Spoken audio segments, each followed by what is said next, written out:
أعوذ بالله من الشيطان الرجيم. بسم الله الرحمن الرحيم. ويوم نحشر من كل أمة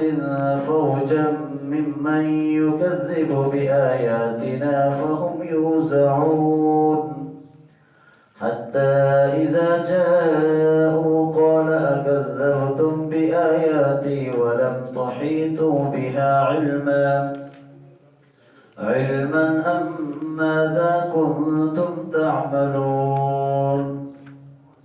ووقع القول عليهم بما ظلموا فهم لا ينطقون ألم يروا أنا جعلنا الليل ليسكنوا فيه والنهار مبصرا إن في ذلك لآيات لقوم يؤمنون ويوم ينفخ في الصور ففزع من في السماوات ومن في الأرض إلا من شاء الله وكل أتوا داخرين وترى الجبال تحسبها جامدة وهي تمر مر السحاب صنع الله الذي يتقن كل شيء إنه خبير بما تفعلون.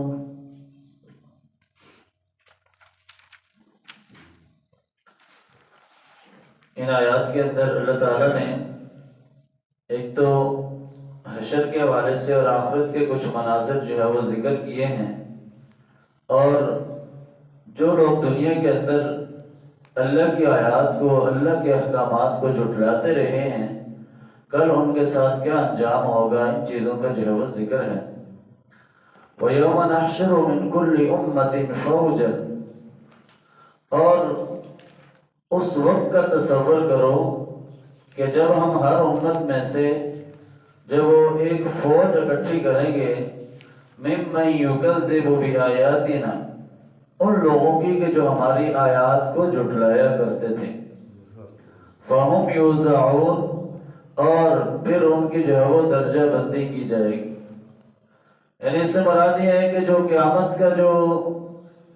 دن ہے، اس دن جو ہے وہ حشر کے میدان میں، وہاں پر ہر امت میں سے، فوج سے مراد ایک گروہ ہوتا ہے کہ ہر امت سے وہ لوگ الگ کیے جائیں گے کہ جو دنیا کے اندر اللہ کے احکامات کو جھٹلایا کرتے تھے، جو نافرمانی کرتے تھے اور اللہ کے احکامات کو ماننے کے بجائے ہٹ درمی اختیار کرتے اور اس کا انکار کرتے تھے، یا اس سے لوگوں کو جو وہ روکتے تھے، تو وہاں پر ان لوگوں کو جب اکٹھا کیا جائے گا۔ اور پھر اللہ نے یہ بھی فرمایا کہ فَهُمْ يُوزَعُونَ، ان کی جو وہ الگ الگ درجہ بندی بھی کی جائے گی۔ یعنی درجہ بندی سے مراد یہ ہے کہ جس نے جتنا زیادہ انکار کیا ہوا، جس نے جتنی زیادہ ہٹ درمی اختیار کی، جس نے گناہ کے اوپر وہ جتنا زیادہ چلا اور اللہ کی آیات کا جتنا وہ انکار کرتا رہا، اسی لحاظ سے اس کو جو ہے وہ سزا بھی ملے گی۔ کہ ایک تو وہ ہے کہ جو خود نہیں مانتا تھا، ایک وہ ہے کہ جو خود بھی نہیں مانتا تھا اور دوسرے لوگوں کو بھی روکتا تھا، تو ان لوگوں کو الگ الگ جو اللہ تعالیٰ جو وہ الگ الگ حصوں کے اندر تقسیم کرے گا، اور پھر اسی لحاظ سے ان کو جو ہے وہ سزا بھی ملے گی۔ حتیٰ اذا جاؤ، یہاں تک کہ جب وہ سارے آ جائیں گے، قال اکذبتم بآیاتی، تو اللہ فرمائے گا کیا تم میری آیات کو جھٹلاتے رہے، ولم تحیطوا بها علما، اور تم نے اس کا علمی طور پر کوئی احاطہ نہیں کیا، ام ماذا کنتم تعملون، یہ تم لوگ کیا کرتے رہے تھے۔ یعنی تم نے میری آیات کو جھٹلایا، میرے احکامات کا انکار کیا، میری بات کو نہیں مانا، تو تمہارے پاس کوئی علمی طور پر تو کوئی دلیل نہیں تھی، یا تم کو اس کے بارے میں جب وہ ٹھوس ثبوت تمہارے پاس نہیں تھے، تو یہ جب سب کچھ تمہارے پاس کچھ بھی نہیں تھا، کوئی حقیقت نہیں تھی، تو اس کے باوجود بھی تم جو ہے وہ میری آیات کا جو ہے وہ انکار کرتے رہے ہو۔ وَوَقَعَ الْقَوْلُ عَلَيْهِمْ بِمَا ظَلَمُوا، تو ان پر بات جو ہے وہ ثابت ہو جائے گی ان کے ظلم کی وجہ سے، فَهُمْ لَا يَنْطِقُونَ، بس وہ وہاں پر بول نہیں سکتے، بس وہ وہاں پر بات نہیں کر سکیں گے۔ کہ یعنی جب ان پر دلیل واضح ہو جائے گی کہ انہوں نے ظلم کیا، ظلم سے مراد شرک بھی ہے کہ دنیا کے اندر اللہ کے احکامات کو چھوڑ کر اور چیزوں کے پیچھے لگے رہے اور اللہ کی آیات کا انکار کیا ہے، تو لہٰذا کل وہاں پر یہ بات بالکل واضح ہو جائے گی اور ان کے اوپر جو ہے وہ دلیل اور حق جو ہے وہ بالکل واضح ہو جائے گا، تو وہاں پر وہ کسی بات کا جواب نہیں دے سکیں گے۔ فَهُمْ لَا يَنْطِقُونَ، کہ ان کے پاس ظاہر ہے کوئی جواب ہی نہیں ہوگا اور وہاں پر وہ جو ہے وہ بات نہیں کر سکیں گے۔ أَلَمْ يَرَوْا أَنَّا جَعَلْنَا اللَّيْلَ لِيَسْكُنُوا فِيهِ، کیا تم نے دیکھا نہیں کہ ہم نے رات کو بنایا اس لیے تاکہ وہ اس میں آرام کریں، سکون اختیار کریں، وَالنَّهَارَ مُبْصِرًا، اور دن کو جو ہے وہ روشن بنایا ہے، إِنَّ فِي ذَلِكَ لَآيَاتٍ لِقَوْمٍ يُؤْمِنُونَ، بے شک اس میں نشانیاں ہیں ان لوگوں کے لیے کہ جو ایمان لاتے ہیں۔ یہ رات اور دن کے حوالے سے اللہ نے قرآن میں مختلف جگہ پر ذکر کیا ہے۔ یہ رات اور دن کا بنانا یہ اللہ کی بڑی نشانیوں میں سے ہے، اور یہ اللہ نے واضح طور پر بتا دیا کہ یہ جو رات ہے یہ اپنے آپ کے آرام کے لیے، سکون کے لیے بنائی ہے، کہ اگر آپ جب سارا دن محنت مزدوری کرتے ہیں، تھک جاتے ہیں، تو جب رات کو اچھی طرح آرام کریں گے تو آپ اگلے دن جو ہے وہ اسی طرح جو ہے وہ چاق و چوبند جو ہے وہ چستی کے ساتھ دوبارہ اٹھ سکیں گے۔ تو گویا یہ رات بھی اللہ کی طرف سے بڑا انعام بھی ہے اور بڑی نشانی بھی ہے کہ دن کو آپ جتنا بھی سو لیں، لیکن جو رات کی نیند ہے اس کے ایک الگ جو ہے وہ اہمیت ہے، کہ رات کی 2-3 گھنٹے کی نیند اور دن کی جو ہے وہ سارا دن جو ہے وہ 6-7 گھنٹے بھی آپ سوئیں تو وہ برابر نہیں ہو سکتی، کیونکہ انسان جب فطرت کے خلاف چلتا ہے، یہ اللہ نے انسانی فطرت کے اندر رکھ دیا ہے کہ جو رات ہے، رات سکون کے لیے، اطمینان کے لیے بنائی ہے،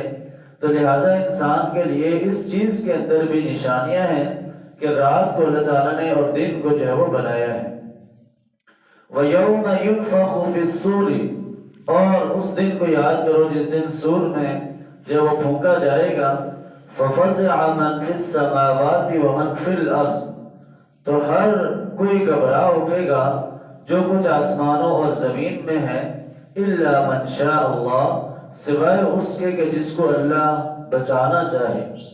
یعنی جو قیامت کا منظر ہوگا کہ جس دن سور پھونکا جائے گا، یہ یعنی ایک آواز ہوگی، تو اس آواز سے ہر چیز گھبرا جائے گی، یعنی ہر کوئی جو کچھ آسمانوں اور زمین میں ہے وہ سب کے سب گھبرا جائیں گے، لیکن صرف وہی لوگ بچے رہیں گے کہ جن کو اللہ تعالیٰ بچانا چاہے گا۔ اس سے مراد یعنی جو مفسرین نے یہ بھی لکھا ہے کہ اس سے مراد وہ فرشتے ہیں اللہ کے کہ جو ظاہر اللہ تعالیٰ کی اطاعت و فرمانبرداری کے اندر لگے ہیں اور مختلف کام جو ہے وہ سر انجام دے رہے ہیں، لیکن اس کے علاوہ باقی جتنے بھی مخلوق ہیں وہ سارے کے سارے جو ہے وہ گھبرا جائیں گے۔ وَكُلٌّ أَتَوْهُ دَاخِرِينَ، اور وہ سارے کے سارے عاجزی کے ساتھ اس کے سامنے آ کر جھک جائیں گے، یعنی وہ سارے کے سارے اللہ کے ہاں جو وہ پیش ہو جائیں گے، اور اس کے بعد جو ہے وہ باقی مراحل جو ہے وہ حشر کے طے ہوں گے۔ وَتَرَى الْجِبَالَ تَحْسَبُهَا جَامِدَةً، اور تم پہاڑوں کو سمجھتے ہو کہ یہ بڑے ٹھوس ہیں، مضبوط ہیں، وَهِيَ تَمُرُّ مَرَّ السَّحَابِ، اور یہ اس وقت ایسے چلیں گے کہ جیسے بادل چلتے ہیں۔ صُنْعَ اللَّهِ الَّذِي أَتْقَنَ كُلَّ شَيْءٍ، یہ اللہ تعالیٰ کی کاریگری ہے کہ اس نے ہر چیز کو جو ہے وہ مضبوط بنایا ہوا ہے۔ إِنَّهُ خَبِيرٌ بِمَا تَفْعَلُونَ، بے شک وہ باخبر ہے جو کچھ بھی تم کرتے ہو۔ یعنی پہاڑ جو بظاہر ہمارے سامنے ہمیں بہت مضبوط نظر آتے ہیں، ایک جمے ہوئے ایک زمین کے اندر اللہ نے گاڑے ہوئے ہیں،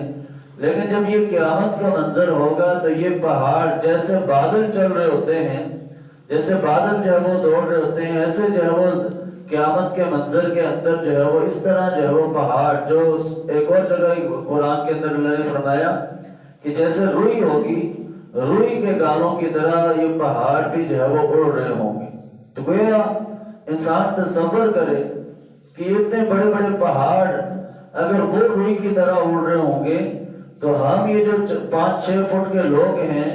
ہماری وہاں پر کیا وقت ہوگی۔ تو گویا وہ جو منظر ہے